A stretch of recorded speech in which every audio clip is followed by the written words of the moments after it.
Jemi në një transmetim të drejt për drejt të Breaking, me mua në studio janë avokatët Alban Duraj dhe Gülsen Zhlima, po diskutojmë mbi raportin. Në fakt në pjesën e parë u dalëm gjërësisht tek raporti i publikuar nga SPAK për aktivitetin një vjeçar të punës së këtij institucioni, e në këtë momente do të ndalemi tek krimet të zgjedhore, parandalimi tyre, por edhe zhvillime të tjera. Avokat Duraj, shkurtimisht në vlerësimin tuaj, apo merren masat e duhura për t'i parandaluar krimet elektorale të 11 majit?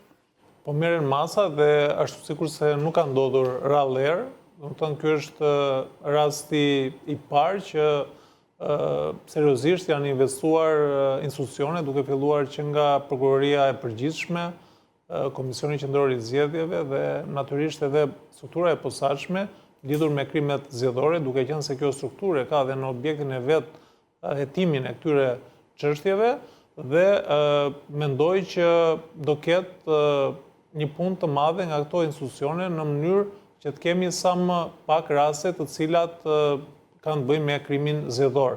Por nuk mjafton vetëm këto institucione, pra duhet të kemi parasysh edhe mungesën e prokurorëve, pra kemi vetëm 20 prokurorë të cilët janë pjesë e strukturës së posaçme dhe agjentët e tyre pra të Byros Kombëtare të Hetimit. Është angazhuar policia, janë ekspertët dhe monitoruesit e Komisionit Qendror të Zgjedhjeve, Prokuroria e Përgjithshme, sepse SPAK është vetëm për subjektet e posaçme, pra ka disa institucione vizatuese të cilat janë pjesë e kësaj task force. Kjo varet shumë edhe nga vullneti i policisë së shtetit. Nëse policia e shtetit do të jetë palë me këto institucione në mënyrë që edhe në skajnë më të largët të vendit, aty ku a keni dyshime që nuk do të funksionojë siç duhet kjo task force?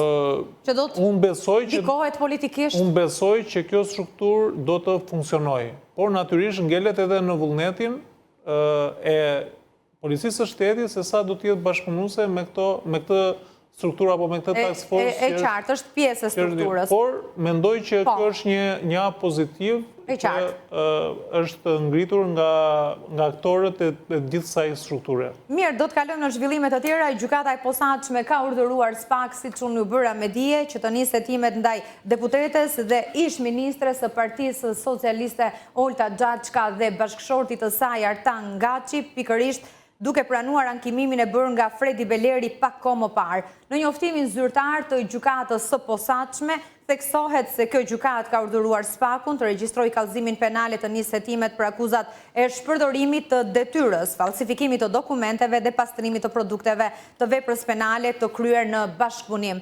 Zhlima, si e shihni ju këtë zhvillim të fundit? Dua të kujtoj që pak kohë më parë kishte një mos fillim të procedimit penal ndaj ish ministres, deputetes aktuale dhe bashkëshortit të saj. Akoma më e rëndë është dhe vendimi i gjykatës kushtetuese që nuk mori në shqyrtim me rastin e saj për pavajtueshmëri të mandatit, edhe përveç kësaj vetëm t'i referohemi kodit familjar, kemi të bëjmë me një të drejtë ose më mirë do të thoja përfitimet që mund të vinë nga një investitor i tillë nga aspekti i martesës ligjore, që do të thotë pasuria është e përbashkët të dërtuar në rast se nuk kemi një kontratë paramartesore e cila ndan pasurinë e përbashkët. Por në aspektin tjetër, që kemi të bëjmë edhe me trashëgimin, në rast se njëri nga bashkëshortët të ndron jetë, normalisht personi fiton përsëri të drejtën e trashëguar në rast se nuk është bërë zgjidhja e martesës.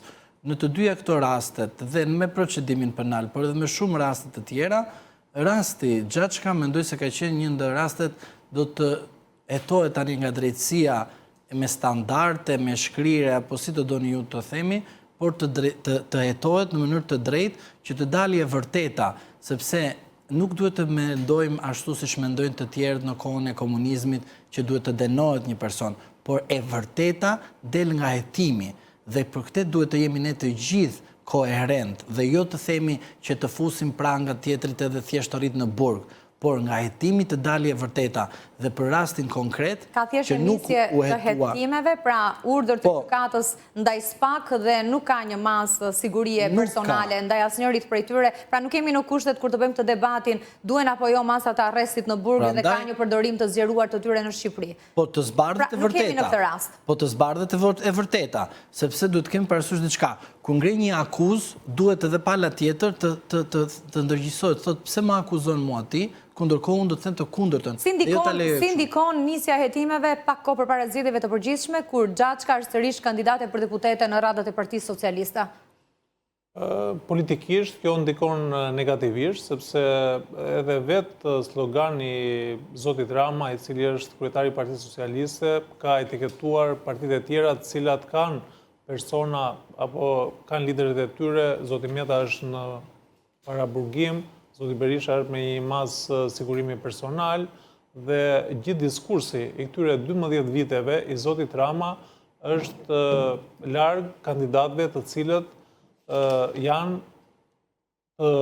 të dënuar, aq më tepër jo janë të dënuar, po që janë të hetuar. Pra ai në zgjedhjet e mëparshme nuk ka futur asnjë nga kandidatët, ose edhe nëse dikush ka dalë nga kandidatët, ka dalë që është në hetim, i ka kërkuar dorëheqjen dhe nuk e ka futur në listën zgjedhore. Kështu që nuk e di se çfarë qëndrimi do të mbajë Zoti Rama për zonjën Gjaçka, duke qenë se ka bërë një luftë shumë të madhe në këto 4 vite, 3 vite, mos gaboj. E qartë, po Gjaçka nuk është e vetmja e përfshirë në listën e kandidatëve të Partisë Socialiste që është parë të vizitoj her pas here SPAK. Ka edhe deputet të tjerë që janë aktualisht, por që janë sërish në listat e 2011 maj të 2023-s. Patjetër që ka dhe ndaj e thash për zonjën Gjaçka, ne kemi edhe të tjerë, pra në këto zgjedhje Zoti Rama ka ndryshuar komplet qasjen e tij në këto 12 vite. Pra në zgjedhjet e mëparshme kemi pasur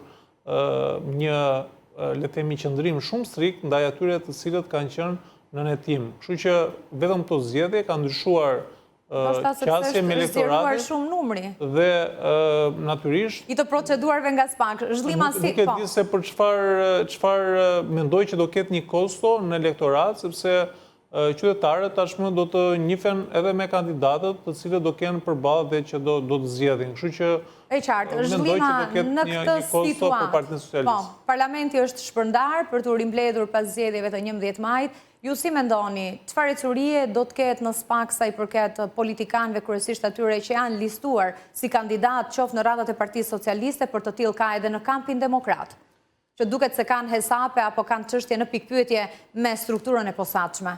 SPAK-u në këto kushte që jemi, në rast se shkon edhe arreston drejtora dhe njerëz të tjerë të thjeshtë në funksione publike, ka ulur nivelin e tij.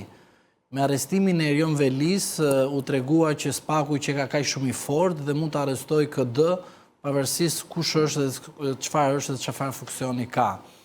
Në rast se SPAK-u do ta bëjë arrestimin e drejtorëve, normalisht e ul nivelin. Në rast se SPAK-u do të shkojë të bëjë arrestime e politikanëve të mëdhenj, të cilët janë akuzuar publikisht, por edhe kanë dalë fakte ndaj tyre, normalisht SPAK-u e lën nivelin aty ku duhet, pra për mendimin që ka populli, se në aspektin profesional le shumë për të dëshiruar vendimet e gjykatës europiane, si ishte me ish drejtorin e RTS-s, i cili u arrestuar në mënyrë të tillë, dhe përveç kësaj kemi dhe raste të tjera të cilet akoma nuk kanë dalë nga gjykata europiane, që tregon qartëzi që prokuroria posaçme ka bërë shkelje